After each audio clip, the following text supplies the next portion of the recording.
ഏതെല്ലാമോ രാഷ്ട്രീയ ദല്ലാളന്മാരാൽ പോളിംഗ് ബൂത്തുകളിലേക്ക് ആനയിക്കപ്പെടുന്ന ഉത്തരേന്ത്യൻ മുസൽമാന്റെ ദയനീയമായ ഗതികേടിൽ നിന്ന് എണ്ണപ്പെരുപ്പത്തിൽ അവരെക്കാൾ എത്രയോ പിന്നിൽ നിൽക്കുന്ന കേരളത്തിലെ മുസ്ലിം സമുദായം പുരോഗതിയുടെ ഏണിപ്പടവുകൾ കയറിപ്പോയത് ബാഫക്കി തങ്ങളും പൂക്കോയ തങ്ങളും സയ്യിദ് മുഹമ്മദ് അലി ശിഹാബ് തങ്ങളും കാണിച്ചു തന്ന ഈ രാഷ്ട്രീയ മാർഗദർശനം സ്വീകരിച്ചതുകൊണ്ടാണ്. അതല്ല എന്നാണ് ഇവിടുത്തെ SDPI-ക്കാരന്റെ മറുപടിയെങ്കിൽ, അതല്ല എന്നാണ് ജമാഅത്തെ ഇസ്ലാമിക്കാരൻ പറയുന്നത് എങ്കിൽ ഞങ്ങൾ ചോദിക്കട്ടെ, 3 കോടിയോളം മുസൽമാന്മാർ തിങ്ങി താമസിക്കുന്ന ഉത്തരേന്ത്യയിലെ മുസ്ലിം സമുദായത്തിന് എന്തുകൊണ്ട് ഈ പുരോഗതി ഉണ്ടായില്ല? 1887 ഒന്നാം സ്വാതന്ത്ര്യ സമര കലാപത്തിന് ഹിന്ദുക്കളും മുസ്ലിങ്ങളും ഒന്നിച്ചണിനിരന്ന റഫി മുഹമ്മദ് കിദ്വായിയുടെയും ലിയാഖത്ത് അലി ഖാന്റെയും ഒക്കെ തട്ടകമായ മീറത്തിൽ പ്രിയപ്പെട്ടവരെ, മുസ്ലിം സമുദായത്തിന്റെ ഒരു ജൂനിയർ കോളേജ് അപ്ഗ്രേഡ് ചെയ്യിക്കാൻ സ്വാതന്ത്ര്യം ലഭിച്ചു 60 വർഷക്കാലം കഴിഞ്ഞിട്ടും അവിടുത്തെ മുസ്ലിം സമുദായത്തിന് സാധിച്ചിട്ടില്ല എങ്കിൽ ഈ കൊച്ചു കേരളം അതുമായി നിങ്ങൾ താരതമ്യപ്പെടുത്തൂ. ലീഗിനെ വിമർശിക്കുന്നവർ ഒരു കാര്യം മനസ്സിലാക്കണം, നിങ്ങൾ വായിക്കേണ്ടത് സച്ചാർ കമ്മിറ്റി റിപ്പോർട്ടാണ്.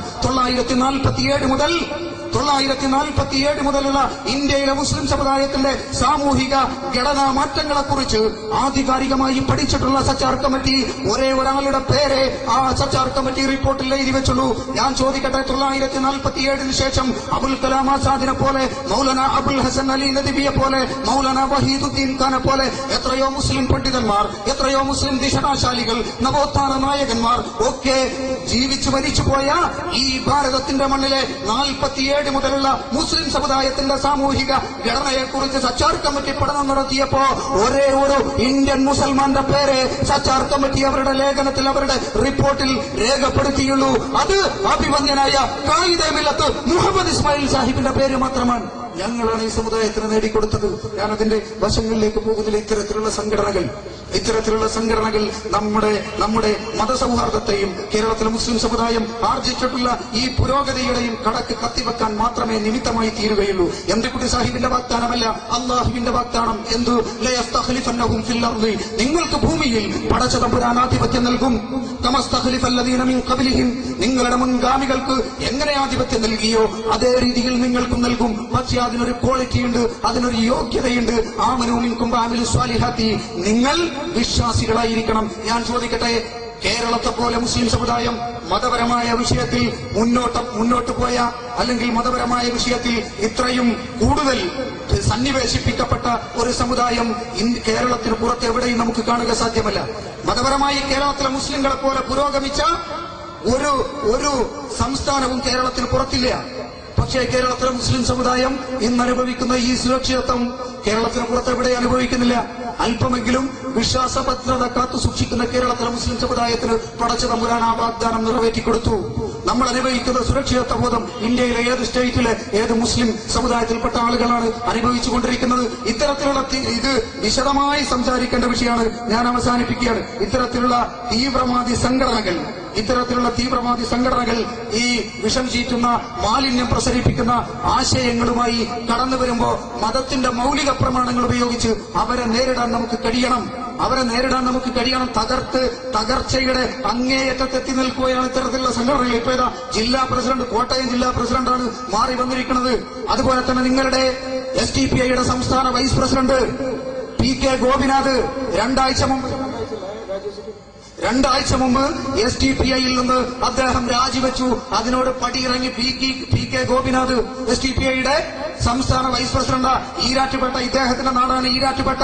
അവിടെ കഴിഞ്ഞ ആഴ്ച മുസ്ലിം ലീഗിന്റെ ഉജ്ജ്വലമായ ഒരു സമ്മേളനം നടന്നിരുന്നു. ഞാൻ അവിടെ പ്രസംഗിക്കാൻ പോയതാണ്. നൂറുകണക്കിന് SDPI-യുടെ പ്രവർത്തകന്മാർ ഇന്ത്യൻ യൂണിയൻ മുസ്ലിം ലീഗിലേക്ക് കടന്നു വന്നിരിക്കുന്നു. ഇന്നലെ തൊടുപുഴയിൽ നൂറോളം SDPI പ്രവർത്തകന്മാർ മുസ്ലിം ലീഗിന് ഇന്നലെ അവിടെ നടന്ന മേഖലാ സമ്മേളനത്തിൽ മെമ്പർഷിപ്പ് കൊടുത്തു. ലീഗിലേക്ക് തിരിച്ചു വന്നു. അവർക്കൊക്കെ തോന്നി ഇത് ജമാഅത്തെ ഇസ്ലാമിയുടെ ആശയമാണ്, ഇത് സിമിയുടെ ആശയമാണ്, ഇത് ഷിയ പൊളിറ്റിക്സ് ആണ്. ഈ സംഘടനകൾ കേരളത്തിന്റെ മണ്ണിൽ വിസർജിക്കാൻ വേണ്ടി ശ്രമിക്കുന്നത് അത് നിങ്ങൾ കൃത്യമായി തിരിച്ചറിയണം. ഇവിടെ വന്നിട്ട് മുസ്ലിങ്ങൾ പീഡിപ്പിക്കപ്പെടുന്നു, നമുക്ക് രക്ഷയില്ല എന്നൊക്കെ പറയുമ്പോ അതിന് പിന്നിൽ ഒരു ഹിഡൻ അജണ്ടയുണ്ട്. എല്ലാ വർഷവും ഇറാൻ സന്ദർശിക്കുന്ന ആളുകളാണ് SDPI-യുടെ നേതാക്കന്മാർ. ഇത് ഞാൻ കാസർകോട്ട് മഞ്ചേശ്വരത്ത് വെച്ച് പ്രസംഗിച്ചപ്പോ SDPI-യുടെ നേതാക്കന്മാർ വന്ന് പറഞ്ഞു, ഇല്ല, ഞങ്ങൾ ഇറാനിൽ പോകാറില്ല. അങ്ങനെ ഞങ്ങൾ വെല്ലുവിളിച്ചു ഇവരെ. ഞങ്ങൾ പറഞ്ഞു, ജനമധ്യത്തിൽ നിങ്ങളുടെ പാസ്പോർട്ടിന്റെ കോപ്പി ഉയർത്തി കാണിക്കാൻ ധൈര്യമുണ്ടോ എന്ന് ചോദിച്ചപ്പോൾ അവര് നിർത്തി. ഇറാനിയൻ പൊളിറ്റിക്സ് കേരളത്തിലേക്ക് കൊണ്ടുവരാൻ ശ്രമിക്കുന്ന ഈ കശ്മീരന്മാരെ നമ്മൾ തിരിച്ചറിയണം. 2005 ഡിസംബർ ആദ്യ ലക്കത്തിൽ പുറത്തിറങ്ങിയ തേജസ് ദൈവാരികയിൽ വളരെ വ്യക്തമായി പറഞ്ഞിട്ടുണ്ട്, സയ്യിദ് അബുല്ലാല മൗദൂദിയും സിമിയും ജമാഅത്തെ ഇസ്ലാമിയും മുന്നോട്ട് വെച്ച ആശയത്തിന്റെ രൂപീകരണത്തിന് വേണ്ടിയാണ് ഞങ്ങൾ രൂപീകരിക്കപ്പെട്ടത് എന്ന്. സിമി ഇന്ത്യ രാജ്യത്ത് തകർന്നു പോവുകയും ജമാഅത്തെ ഇസ്ലാമി അവരുടെ താത്വികമായ നിലപാടിൽ നിന്ന് വഴിമാറി സഞ്ചരിക്കുകയും ചെയ്ത ഒരു പ്രത്യേകമായ പശ്ചാത്തലത്തിലാണ് ഞങ്ങൾ വന്നത് എന്ന് 2005 ഡിസംബർ ആദ്യ ലക്കത്തിൽ പുറത്തിറങ്ങിയ തേജസ് ദൈവാരികയിലുണ്ട്. അതുപോലെ തന്നെ ജമാഅത്തെ ഇസ്ലാമിയും ഇത്തരത്തിലുള്ള സംഘടനകളും ഇന്ത്യയിലെ മുസ്ലിം സമുദായത്തിന് എത്രമേൽ ദോഷം ചെയ്യുന്നു എന്നതിനെ കുറിച്ച് നമ്മൾ പഠിക്കണം. നമ്മൾ കൃത്യമായി പഠിക്കേണ്ടതുണ്ട്. ഇന്ന് ലോകം മുഴുവൻ അറബ് വസന്തത്തെക്കുറിച്ച് നമ്മൾ ആഘോഷിച്ചുകൊണ്ടിരിക്കുകയാണല്ലോ. എന്താണ് അറബ് വസന്തം? ജനാധിപത്യത്തിന്റെയും മതേതരത്വത്തിന്റെയും മാർഗത്തിലൂടെയുള്ള ക്രിയാത്മകമായ രാഷ്ട്രീയ ശാക്തീകരണം. അതാണ് ജനാധിപത്യം, അതാണ് മതേതരത്വം, അതാണ് മുസ്ലിം ലീഗ് ഉയർത്തിപ്പിടിച്ചത്. ആ സന്ദേശത്തിലേക്ക് 60 വർഷം കഴിഞ്ഞതിന് ശേഷം മുസ്ലിം ലോകം എത്തിയിരിക്കുന്നു. മിഡിൽ ഈസ്റ്റിൽ, മധ്യേഷ്യയിൽ, അറബ് ലോകത്ത് ഇന്ന് നടന്നുകൊണ്ടിരിക്കുന്ന ഈ ജനാധിപത്യ വിപ്ലവം 60 വർഷങ്ങൾക്ക് മുമ്പ് ഖായിദെ മില്ലത്ത് മുഹമ്മദ് ഇസ്മായിൽ സാഹിബിന്റെ നേതൃത്വത്തിൽ ഇന്ത്യയിലെ മുസ്ലിംകൾ നടത്തി വിജയിച്ചു. നമ്മളെയാണ് അറബ് വസന്തം ആഘോഷിക്കുമ്പോ അതിന്റെ അട്ടിപ്പേർ അവകാശപ്പെടുന്ന ജമാഅത്തെ ഇസ്ലാമിക്കാര, നീ മനസ്സിലാക്കണം, നിന്നെക്കുറിച്ച് ടുണീഷ്യയിൽ ഇസ്ലാമിക വിപ്ലവത്തിന് നായകത്വം വഹിച്ച റാഷിദുൽ ഖനൂസി ഈയിടെ അൽ അസർ യൂണിവേഴ്സിറ്റിയിൽ നടത്തിയ പ്രഭാഷണത്തിൽ മുഴുക്കെ അദ്ദേഹം പറഞ്ഞത്, ജമാഅത്തെ ഇസ്ലാമി എന്ന് പറയുന്ന ഒരു സംഘടനയാണ് ഈ രീതിയിലേക്ക് ഇന്ത്യയിലെ മുസ്ലിം സമുദായത്തെ നശിപ്പിച്ചത് എന്ന്. കഴിഞ്ഞ വർഷം നിങ്ങളുടെ ശാന്തപുരം ഇസ്ലാമിയ കോളേജിൽ മുഖ്യാതിഥിയായി കടന്നുവന്ന റാഷിദുൽ ഖനൂസി പറഞ്ഞത് ഇന്റർനെറ്റ് സൈറ്റുകളിൽ നിങ്ങൾക്ക് കാണാം.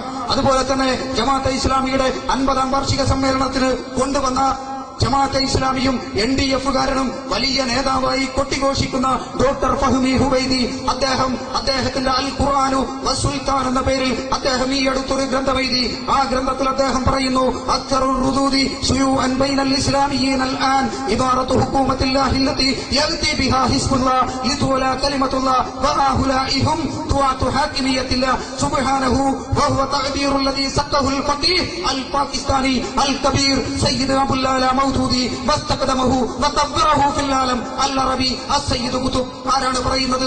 NDF-കാരൻ ആദരിക്കുന്ന, ജമാഅത്തെ ഇസ്ലാമിക്കാരൻ ആദരിക്കുന്ന ഡോക്ടർ ഫഹ്മി ഹുബൈദി. അദ്ദേഹം പറയാണ്, ശാന്തമായി ഒഴുകിയിരുന്ന ഇസ്ലാമിക ലോകത്തിനുള്ളിലേക്ക് ഇന്തോനേഷ്യ മുതൽ അൾജീരിയ വരെ വിസ്തൃതമായി കിടന്ന ഇസ്ലാമിക സാമ്രാജ്യത്വത്തിനുള്ളിലേക്ക് തീവ്രവാദത്തിന്റെയും ഭീകരവാദത്തിന്റെയും വിഷവിത്തുകളുമായി കടന്നുവന്ന സയ്യിദ് അബുല്ലാല മൗദൂദി എന്ന പാകിസ്ഥാൻകാരനാണ് ഇന്ന് ലോകത്തിന്റെ വ്യത്യസ്തങ്ങളായ ഭാഗങ്ങളിൽ നടന്നുകൊണ്ടിരിക്കുന്ന ചാവേറാക്രമണങ്ങളുടെ മുഴുവൻ ആശയപരമായ സ്രോതസ്സിൽ നിന്നും മുസ്ലിം ലോകത്ത് ഇതിനെ പരിചയപ്പെടുത്തി കൊടുത്ത് പ്രചാരം കൊടുത്തത് സയ്യിദ് ഖുതുബായിരുന്നുവെന്നും വളരെ കൃത്യമായി ബഹുമാന്യനായ ഫഹ്മി ഹുബൈദിയെ പോലുള്ളവർ രേഖപ്പെടുത്തുന്നു. ആ സയ്യിദ് ഖുതുബും ആ മൗദൂദിയും വിക്ഷേപിച്ചു വിട്ട മാലിന്യം നിറഞ്ഞ ആശയങ്ങളാണ് പുതിയ കുപ്പിയിലാക്കി NDF-കാരൻ ഇവിടെ കൊണ്ടുവരുന്നത്. ബാക്കി വിശദമായി എനിക്ക് ശേഷം ഒരുപാട് പ്രഭാഷകന്മാർ വരാനുള്ളത് കൊണ്ട് ഞാൻ എന്റെ വാക്കുകൾ അവസാനിപ്പിക്കുകയാണ്.